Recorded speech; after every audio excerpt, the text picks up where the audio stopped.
Hello साथीहरू, नमस्ते नमस्कार। आज म एउटा कविता लिएर आएछु।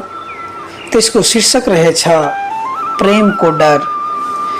जसले जीवनमा प्रेम गर्छ त्यसलाई आफ्नो प्रेमको धेरै डर लाग्छ।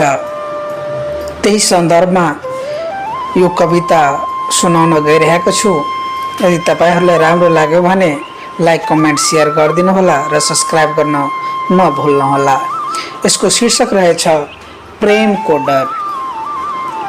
यो आँखाले भोलि देख्न नपाउने हो कि, यो मनले महसुस मात्र गर्न पाउने हो कि, भावनाहरू मिटाउन पर्ने हो कि चाहनाहरू जुटाउनु पर्ने हो कि, आजको हाँसो भोलि आँसु हुने हो कि, आजको चासो भोलिलाई पासो हुने हो कि, कतै मलाई छाड्ने तिम्रो आँट हुने हो कि, कतै मेरो अन्तिम आराम घाट हुने हो कि, बगिरहेको थिए तिम्रो हात पाए, लाग्यो कि सुरक्षासित किनार आए, तर कतै ती हात छुट्ने हुन् कि, अनि मेरा सपना फेरि टुट्ने हो कि, लाग्न त तिम्रै नै भर लाग्छ, त्यही पनि कता कतै डर लाग्छ, त्यही पनि कता कतै डर लाग्छ।